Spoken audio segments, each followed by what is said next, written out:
Assalamualaikum warahmatullahi wabarakatuh. Salam sehat selalu untuk Bapak dan Ibu. Pernahkah Bapak atau Ibu mengalami hal ini? Tubuh sudah lelah, tapi harus berdiri lama di dapur karena daging beku belum siap dimasak? Atau setelah makan daging simpanan dari freezer, perut terasa tidak nyaman, mual ringan, bahkan buang air lebih sering? Banyak lansia mengira ini hanya gejala biasa karena faktor usia. Tapi di ruang praktik, saya sering menemukan bahwa penyebabnya justru ada di dapur sendiri, khususnya cara menyimpan dan mencairkan daging. Perkenalkan, saya Dr. Rahmat Widodo. Selama lebih dari 25 tahun mendampingi para lansia di berbagai daerah, saya melihat satu kebiasaan yang umum tapi sering diabaikan, menyimpan daging dalam freezer tanpa aturan yang benar. Freezer memang membantu banyak keluarga, menyimpan stok, menjaga makanan tetap awet. Tapi jika cara menyimpannya keliru, freezer bisa menjadi tempat persembunyian bakteri yang tidak terlihat dan diam-diam mengganggu kesehatan Bapak dan Ibu. Bakteri seperti Salmonella, E. coli, Clostridium tidak mati hanya karena dingin. Mereka tidur lalu bangun saat daging dicairkan sembarangan. Itulah sebabnya beberapa lansia mengalami gangguan pencernaan, mual, bahkan infeksi ringan, padahal mereka tidak makan makanan basi. Dalam video ini, saya akan mengajak Bapak dan Ibu mengenali 7 kesalahan paling umum yang sering dilakukan saat menyimpan daging di freezer. Dan yang lebih penting, bagaimana cara memperbaikinya dengan langkah-langkah sederhana, aman, dan sesuai dengan kondisi tubuh lansia. Mari kita mulai dari hal kecil, karena kesehatan yang besar selalu dibangun dari kebiasaan kecil di rumah sendiri. Bapak dan Ibu, coba bayangkan situasi ini. Pagi hari sepulang dari pasar, kita membawa banyak belanjaan. Ada daging ayam, daging sapi, mungkin juga sedikit ikan segar untuk cucu. Karena tubuh sudah lelah, kita langsung saja memasukkan semuanya ke dalam freezer. Masih dalam plastik pasar, belum dicuci, belum dipisahkan. Niatnya memang baik, supaya cepat beres. Tapi justru disitulah letak awal masalah. Daging yang baru dibeli dari pasar itu biasanya masih mengandung sisa darah, lendir, dan cairan dari tubuh hewan. Cairan-cairan ini bukan hanya sekadar kotoran biasa, tapi bisa menjadi tempat berkembangnya bakteri berbahaya seperti Salmonella, Listeria, atau E. coli. Freezer memang membekukan, tapi dinginnya freezer tidak membuat bakteri itu mati. Mereka hanya tidur. Dan ketika nanti kita mencairkan daging itu, bakteri yang tidur tadi akan bangun dan kembali aktif. Lebih berbahaya dari sebelumnya. Saya teringat seorang pasien di Bandung, Pak Santoso, usianya sekitar 70 tahun. Setiap minggu beliau selalu belanja daging dalam jumlah agak banyak. Daging-daging itu langsung beliau simpan di freezer, bercampur dalam satu plastik besar, kadang masih ada darah dan lendir yang menempel. Selama berbulan-bulan beliau sering merasa perutnya kembung, tidak nyaman, dan buang air tidak teratur. Setelah saya tanya dan ubah kebiasaannya sedikit saja, memisahkan daging, mengelap bagian luarnya, dan menyimpan dalam wadah kecil-kecil, keluhan perutnya perlahan-lahan hilang. Bapak dan Ibu, kalau kita menyimpan daging ayam dan daging sapi dalam satu wadah atau saling menempel, itu bisa menyebabkan apa yang disebut kontaminasi silang. Maksudnya begini, air dari daging ayam bisa mengalir ke daging sapi, dan sebaliknya. Padahal masing-masing jenis daging membawa jenis bakteri yang berbeda. Jika bercampur, tubuh kita harus menghadapi 2 atau bahkan 3 jenis kuman sekaligus. Dan di usia kita sekarang, tentu saja itu bukan hal ringan. Jadi, alangkah baiknya kalau sepulang dari pasar, kita sisihkan sebentar waktu untuk mengatur daging. Tidak perlu dicuci sampai bersih seperti saat mau dimasak. Cukup dilap atau dibersihkan bagian luarnya agar tidak terlalu banyak darah menempel. Lalu dipotong sesuai kebutuhan 1 kali masak. Simpan dalam plastik yang bersih dan jangan campur antara ayam, sapi, atau ikan dalam satu tempat. Dengan kebiasaan kecil ini, bukan hanya rasa daging yang terjaga saat dimasak, tapi juga tubuh kita menjadi lebih aman, lebih tenang.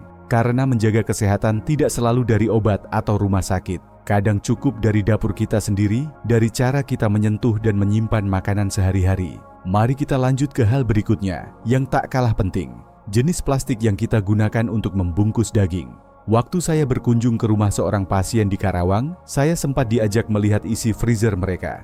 Rapi sekali kelihatannya. Daging-daging tersusun dalam plastik bening, sebagian dalam kantong hitam, dan ada pula yang dibungkus plastik es batu. Semuanya tampak teratur. Tapi setelah saya amati lebih dekat, saya jadi khawatir. Bapak dan Ibu, Banyak dari kita terbiasa menggunakan plastik apa saja yang ada di rumah untuk membungkus daging sebelum masuk ke freezer. Kadang kita ambil plastik bekas belanja, kantong tipis, atau plastik es karena mudah didapat.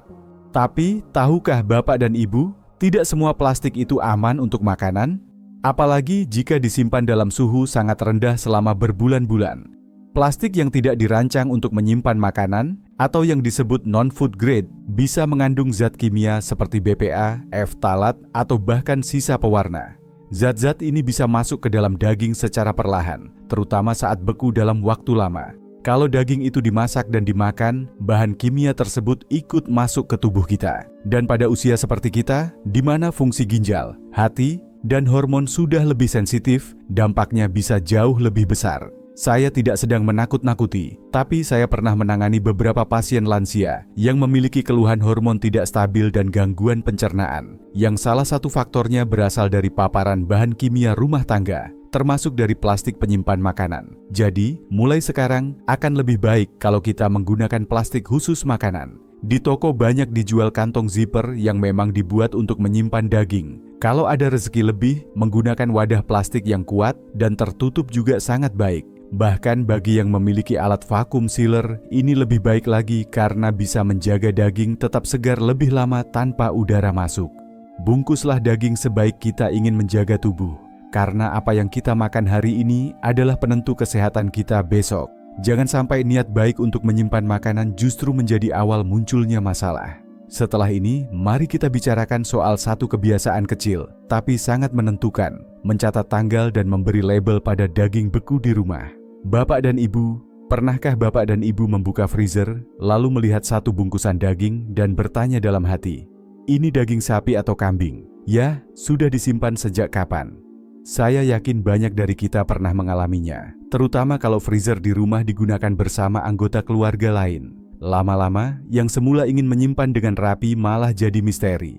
Saya pernah menangani seorang pasien bernama Bu Nur Hayati, 69 tahun, yang rajin menyetok bahan masakan untuk 1 bulan. Beliau pikir sudah aman, tapi karena tidak memberi catatan, beliau sering bingung mana yang masih bagus dan mana yang sudah terlalu lama. Pernah sekali, beliau memasak daging yang ternyata sudah disimpan lebih dari 6 bulan. Hasilnya, rasa daging hambar, teksturnya aneh, dan setelah makan, beliau merasa tidak enak perut sampai 2 hari. Masalahnya bukan hanya soal rasa. Daging yang terlalu lama disimpan, meskipun masih tampak baik, sesungguhnya sudah mengalami penurunan kualitas. Protein di dalamnya bisa rusak, vitamin hilang, dan zat alami yang dulu bermanfaat bisa berubah menjadi senyawa lain yang tidak baik untuk tubuh, apalagi jika dimasak di suhu tinggi. Dalam dunia medis, kita menyebut ini sebagai degradasi protein dan oksidasi lemak. Efeknya tidak langsung terasa, tapi jika sering terjadi, bisa menjadi beban tambahan bagi hati, ginjal, dan sistem pencernaan.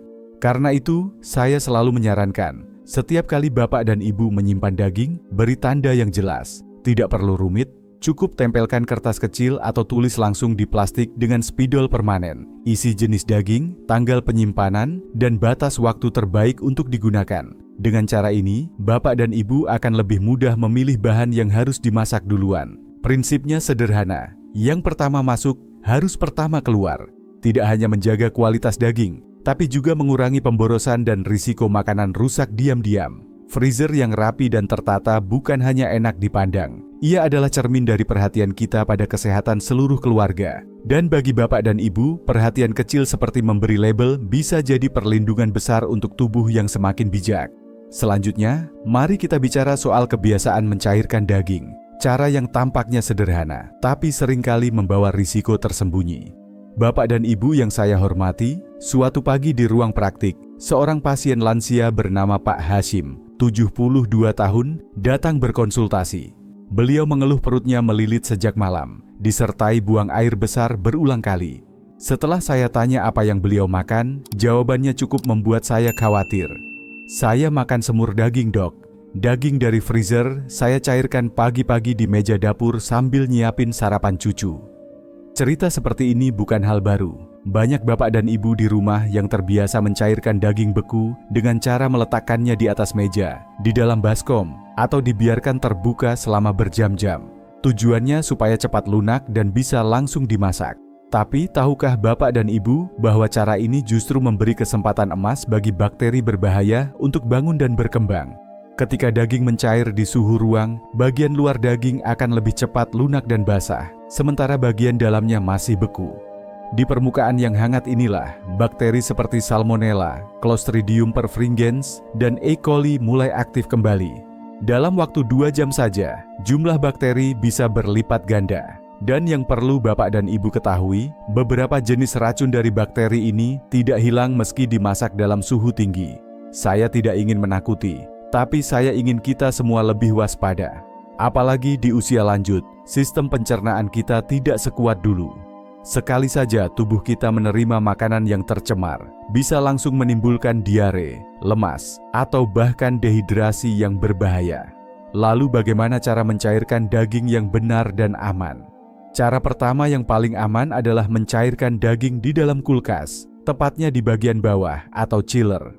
Memang butuh waktu lebih lama, sekitar 12-24 jam. Tapi cara ini menjaga suhu tetap rendah sehingga bakteri tidak sempat berkembang. Yang kedua, jika ingin lebih cepat, Bapak dan Ibu bisa merendam daging dalam air dingin. Pastikan daging dibungkus rapat agar air tidak masuk. Air rendaman perlu diganti setiap 30 menit agar tetap bersih dan dingin. Yang ketiga, jika di rumah tersedia microwave, bisa gunakan fitur defrost. Tapi setelah itu, daging harus segera dimasak karena sebagian sudah mulai matang dan tidak bisa dibekukan ulang. Jadi, Bapak dan Ibu, jangan biarkan kebiasaan yang terlihat praktis justru membawa risiko besar. Rasa aman itu bukan dari seberapa cepat kita menyiapkan makanan, tapi dari seberapa bijak kita melindungi tubuh sendiri. Setelah ini, mari kita bahas satu kebiasaan yang tak kalah penting, yaitu membekukan ulang daging yang sudah dicairkan. Boleh atau tidak? Kita lanjutkan bersama. Bapak dan Ibu, pernahkah mengalami hal ini? Awalnya ingin memasak rendang atau sup daging, jadi kita keluarkan 1 bungkus daging dari freezer. Sudah dicairkan, sudah siap masak. Tapi tiba-tiba rencana berubah, anak batal datang, cucu tidak jadi menginap. Karena sayang kalau dibiarkan, kita pun menyimpannya kembali ke dalam freezer. Niatnya memang baik, tapi sayangnya ini termasuk kebiasaan yang berisiko tinggi. Membekukan ulang daging yang sudah sempat mencair, apalagi dalam suhu ruang, bisa mengganggu kualitas dan bahkan membahayakan kesehatan. Saat daging mulai mencair, struktur serat di dalamnya juga mulai berubah. Cairan alami di dalam daging akan perlahan keluar. Jika daging itu dibekukan ulang, cairan tersebut akan membentuk kristal es yang merusak jaringan halus daging. Akibatnya, saat dimasak, daging menjadi lebih keras, teksturnya tidak enak, dan rasa alami pun berkurang jauh. Tapi yang lebih perlu Bapak dan Ibu waspadai adalah soal bakteri. Ketika daging mencair, bakteri yang sempat tertidur di freezer akan mulai aktif. Jika daging itu dibekukan lagi, bakteri tersebut tidak mati, mereka hanya tertahan sementara. Ketika daging ini dicairkan untuk kedua kalinya, jumlah bakteri bisa meningkat lebih cepat dan lebih agresif dari sebelumnya. Apalagi jika daging tidak dimasak sampai benar-benar matang, maka risiko keracunan makanan pun semakin besar. Di usia lanjut, di mana daya tahan tubuh tidak sekuat dulu, 1 kali keracunan saja bisa membuat badan lemas berhari-hari. Jadi, bagaimana solusi paling aman? Bapak dan Ibu bisa mulai dengan membagi daging menjadi porsi-porsi kecil sejak awal. Misalnya, 250 gram atau 500 gram per bungkus, sesuai kebutuhan makan 1 kali. Dengan begitu, saat akan dimasak, cukup mencairkan 1 bungkus kecil, tanpa harus menyentuh stok lainnya. Dan yang terpenting, begitu daging sudah dicairkan, sebaiknya langsung dimasak. Jangan dibekukan ulang, meskipun hanya semalam. Karena daging itu seperti waktu, sekali lewat, tidak bisa dikembalikan, dan tubuh kita pantas mendapatkan yang terbaik dari apa yang kita makan.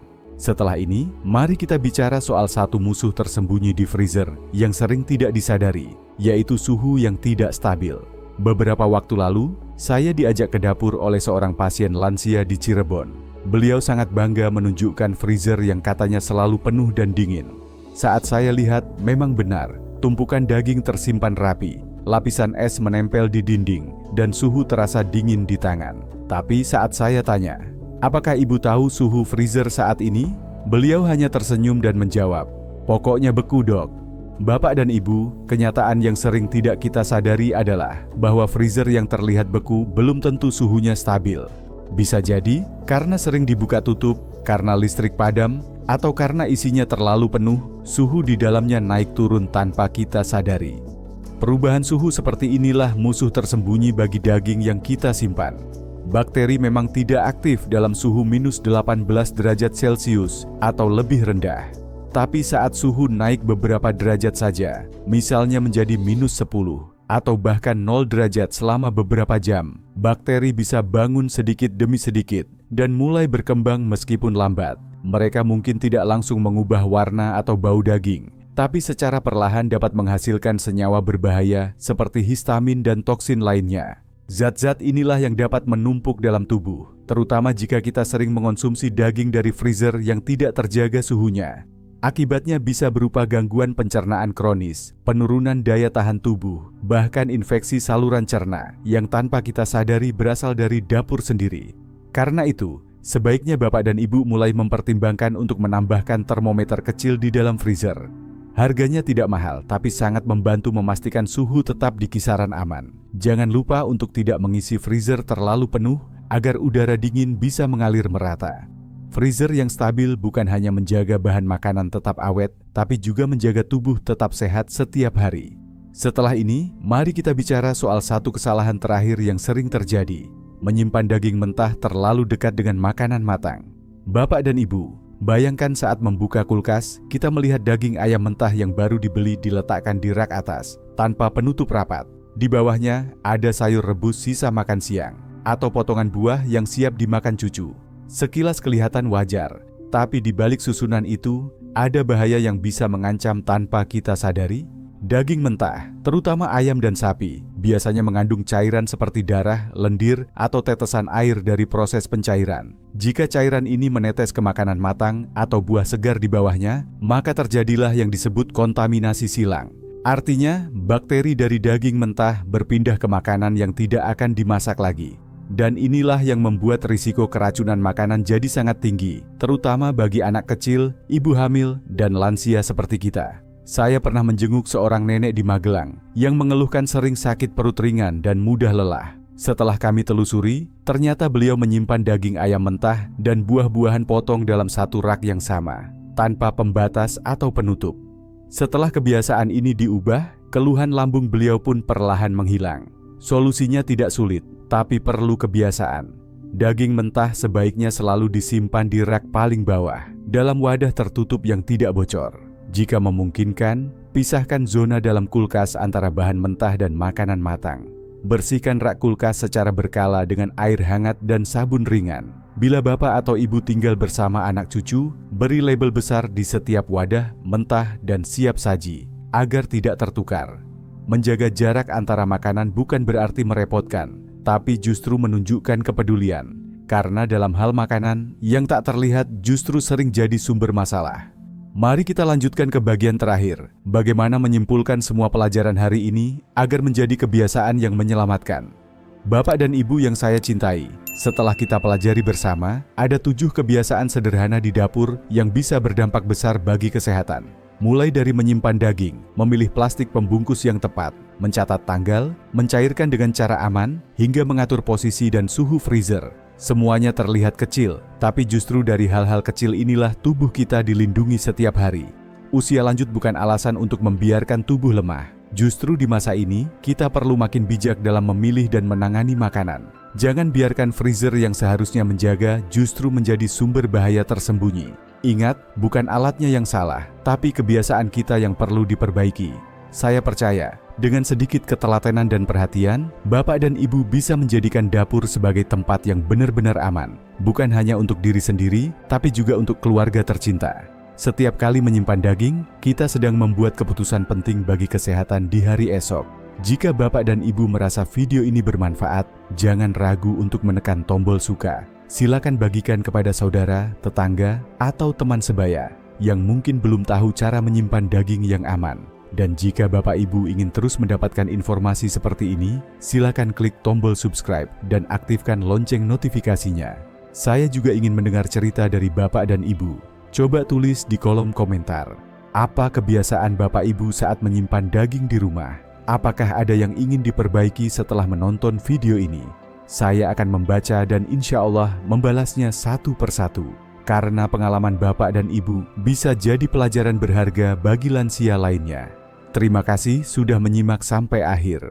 Semoga setiap langkah kecil kita hari ini menjadi jalan menuju tubuh yang lebih kuat, hati yang lebih tenang, dan usia lanjut yang lebih bermakna. Wassalamualaikum warahmatullahi wabarakatuh.